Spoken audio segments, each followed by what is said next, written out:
नमस्कार, स्वागतम। आज के अंक में चर्चा करेंगे कामदेव मुद्रा की, जिसका एक मंत्र के साथ प्रयोग करके आप निश्चित ही अपने सौंदर्य को, अपने आकर्षण को बढ़ा सकते हैं। तो कामदेव के विषय में बहुत सारा साहित्य है हमारे ग्रंथों में, और उस साहित्य को आप तक पहुंचाना ये शनह शनह होता रहेगा। बहुत सारी नई नई चीज़ें मिली हैं जिसमें कामदेव के विषय में बहुत सारे मंत्र, बहुत सारे मुद्राएं, बहुत सारे बीज मंत्र ये सब प्राप्त हुए हैं जो आकर्षण शक्ति को बहुत अधिक बढ़ाने वाले हैं। तो आज हमें जो मंत्र आपके सामने प्रस्तुत करना है वो है सौंदर्यवर्धक मंत्र। कामदेव आकर्षण के देवता हैं, काम के देवता हैं, और उनके मुद्रा के साथ, उनके मंत्र के प्रयोग से निश्चित ही हमारे सौंदर्य में वृद्धि होगी। सीधे विषय पर आ जाते हैं। पिछले 2 अंकों में हमने बताया शिखर मुद्रा और कटक हस्त मुद्रा के बारे में। वो दोनों वीडियोस देख लीजिए, उससे आपको पता लग जाएगा शिखर मुद्रा कैसे बनानी है और कटक हस्त मुद्रा कैसे बनानी है। क्योंकि आज की जो कामदेव मुद्रा बनानी है वो इन दोनों मुद्राओं को बनाकर ही बन जाएगी। यानी आप एक हाथ से शिखर मुद्रा बनाएंगे, एक हाथ से कटक हस्त मुद्रा बनाएंगे, तो ये अपने आप ही कामदेव मुद्रा बन जाएगी। कैसे, शास्त्र क्या कहते हैं, स्पष्ट विषय पर आ जाते हैं। कहा गया है, वामे करे तु शिखरौ दक्षिणे कटका मुखः मन्मथ हस्य कराः नाट्यशास्त्रार्थ कोवदैहि। यानी कटक मुख की स्थिति में दायां हाथ रखें और शिखर की स्थिति में बायां हाथ रखें, तो ये बन जाती है कामदेव मुद्रा। यानी अपने लेफ्ट हैंड से आपको, अपने बाएं हाथ से करनी है आपको शिखर मुद्रा, और अपने राइट हैंड या दाएं हाथ से करनी है आपको कटक मुख मुद्रा। शिखर मुद्रा कैसे बनती है, कटक मुख मुद्रा कैसे बनती है, इसके लिए पिछले 2 वीडियोस देख लीजिए। दोनों में लगातार इन दोनों मुद्राओं का वर्णन हमने कर दिया है।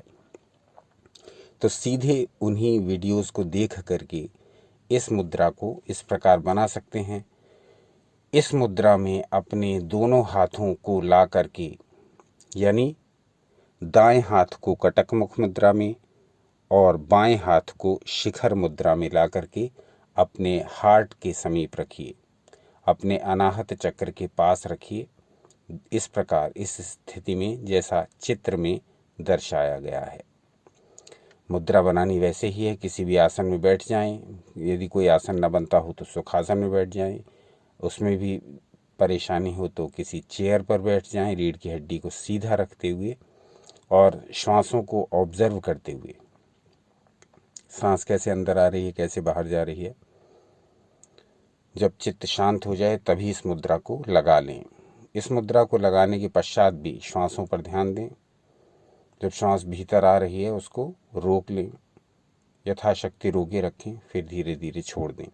इस प्रकार से श्वासों की लय के साथ इस कामदेव मुद्रा का यदि 5 मिनट अभ्यास कर लें तो निश्चित ही हमारे स्वास्थ्य, हमारे सौंदर्य, हमारे आकर्षण में वृद्धि होगी, हमारा तेज ओज बढ़ेगा, हमारी नकारात्मक ऊर्जा दूर होगी, आत्मविश्वास में वृद्धि होगी, हमारी संकल्प शक्ति बढ़ेगी, और सौंदर्य बढ़ेगा तो आकर्षण शक्ति भी बढ़ेगी। सौंदर्य को बढ़ाने के लिए ये एक विशिष्ट मुद्रा है, आकर्षण को बढ़ाने के लिए ये विशिष्ट मुद्रा है।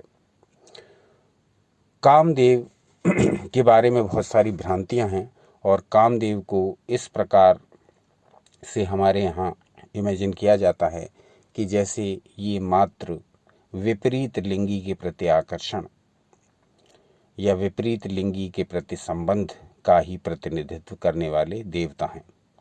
लेकिन काम का अर्थ समझना आवश्यक है। काम का अर्थ कामना भी है, काम का अर्थ आनंद भी है। हम कोई कामना करते हैं, जैसे कहा जाता है मनोकामना पूर्ति के लिए ये मंत्र जपें, वो उपाय करें, तो इसमें कामना में जो काम शब्द है ये भी काम का ही प्रतिनिधित्व करता है, कामदेव का ही। कोई भी काम, कोई भी इच्छा, कोई भी हमारी कोई भी हमारा अभीष्ट, कोई भी हमारा लक्ष्य, ये भी काम ही है। काम केवल वो नहीं जिसको हम अभी तक मानते आए हैं, काम वो भी है जो हमारी प्रत्येक इच्छा में परिलक्षित होता है। हम जो भी इच्छा करते हैं, जिस भी प्रकार की, वो सब कामना के अंतर्गत आता है, वो सब काम के अंतर्गत आता है। तो कामदेव प्रतीक हैं हमारी इच्छाओं के, कामदेव प्रतीक हैं प्रेम के, कामदेव प्रतीक हैं आकर्षण के। इन्हीं कामदेव के विषय में बहुत सारा साहित्य उपलब्ध है और धीरे धीरे करके वो सब आपके समक्ष रखेंगे। तो आज मुद्रा हो रही है कामदेव, आज चर्चा हो रही है कामदेव मुद्रा की। जैसा कि आपको बताया कि कामदेव मुद्रा इस प्रकार से लगा करके अपने हार्ट के समीप रखनी है, 5 मिनट तक इसका अभ्यास करना है। ये मुद्रा अपने आप में बहुत शक्तिशाली है, सौंदर्य, आकर्षण, तेज, ओज बढ़ाने के लिए। परंतु इसके साथ ही एक ऐसा प्रयोग भी है जिसे यदि आप कर लें तो निश्चित रूप से आपके सौंदर्य में भी वृद्धि होगी। सौंदर्य में वृद्धि के लिए एक विशिष्ट प्रयोग है। ये प्रयोग लिया गया है कामदेव अष्टोत्तर शतनामावली से, यानी कामदेव के 108 नाम। आप कहेंगे तो इस विषय पर अलग से वीडियो बनाएंगे, लेकिन आज का जो विषय है, मूल विषय है, वो है कामदेव मुद्रा। तो कामदेव मुद्रा के साथ इसका एक मंत्र जो सौंदर्य बढ़ाने के लिए विशेष उपयोगी है, वो आपके समक्ष प्रस्तुत करेंगे।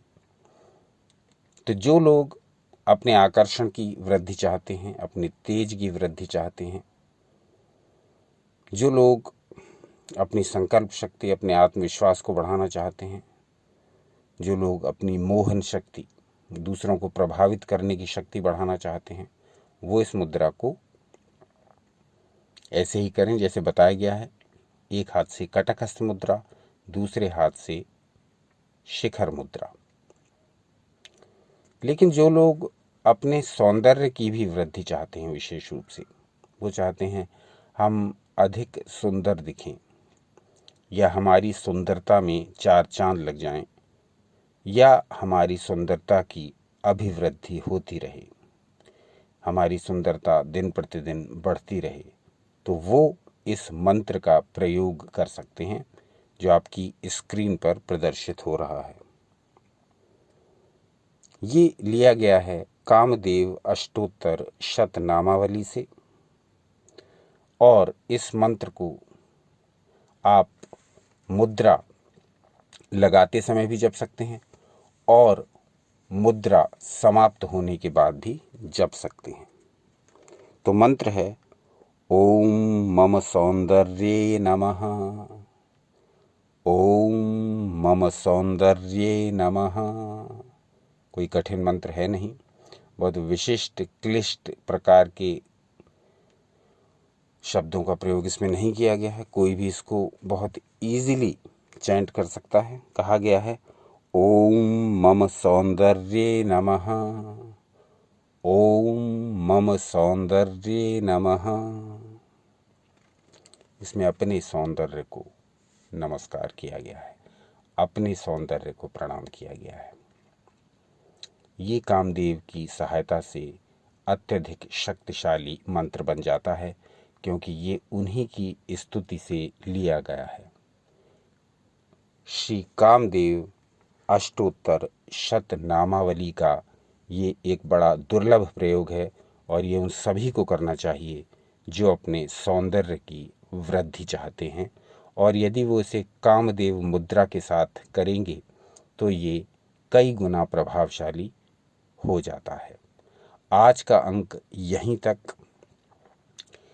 इससे पहले एक बात और आपसे कर लें कि जब हम मुद्रा लगाते हैं तो उसको इस प्रकार से न लगाएं कि जैसे फॉर्मलिटी में मुद्रा हमने लगा ली और मन में कुछ और विचार चल रहे हैं, मुद्रा लगा करके बैठे हुए हैं, तो ये भी मन में संतोष है कि हाँ मुद्रा लग गई, अब ये मुद्रा तो अपना प्रभाव करेगी। तो मुद्रा तो अपना प्रभाव करेगी, लेकिन उसके प्रभाव को बढ़ाना भी तो हमारा काम है। जो मुद्रा हम लगा करके बैठे हैं, यदि उसके साथ हम अपने भावों को जोड़ लें तो फिर हम कोई भी मुद्रा लगाएं, ये बहुत शक्तिशाली हो जाएगी। ये कामदेव मुद्रा की ही बात नहीं, कोई भी मुद्रा यदि हम लगाते हैं, इस चैनल पर आपको बहुत सारी मुद्राएं देखने को मिलेंगी। वो अपनी अपनी रुचि, अपनी अपनी समझ, अपने अपने विवेक, अपने अपने जो समस्या है उसके अनुसार आप इन मुद्राओं में से किसी एक मुद्रा का चयन करके, 1 2 3 मुद्राओं का चयन करके उनका अभ्यास नित्य प्रति कर सकते हैं। लेकिन आज विशेष बात ये करेंगे कि जब मुद्रा लगाएंगे तो मुद्रा लगाते समय आप मुद्रा में यदि डूब जाएं तो वो मुद्रा फिर अधिक प्रभावकारी हो जाती है। एक श्लोक से अपनी बात को स्पष्ट करेंगे, फिर इस वीडियो को विराम देंगे। यहाँ कहा गया है, आपकी स्क्रीन पर ये श्लोक प्रदर्शित हो रहा है। यहाँ कहा गया है, यतो हस्तस्ततो दृष्टिर यतो दृष्टिस्ततो मन यतो मनस्ततो भावो यतो भावस्ततो रस। इसको समझ लें, जहाँ हमारा हाथ जाता है वहाँ हमारी दृष्टि जानी चाहिए। यानी जो मुद्रा हमने बना रखी है उसको हमें ध्यानपूर्वक मनन करना चाहिए या देखना चाहिए। आंखें बंद करके कर रहे हैं तो मन में इस मुद्रा का विचार करना चाहिए। तो कहा गया, जहाँ हाथ जाता है वहाँ दृष्टि जानी चाहिए, जहाँ दृष्टि जाती है वहाँ मन जाना चाहिए, जहाँ मन जाता है वहाँ भाव जानी चाहिए। इमोशंस भी जोड़ लीजिए उसको अपने मन के साथ।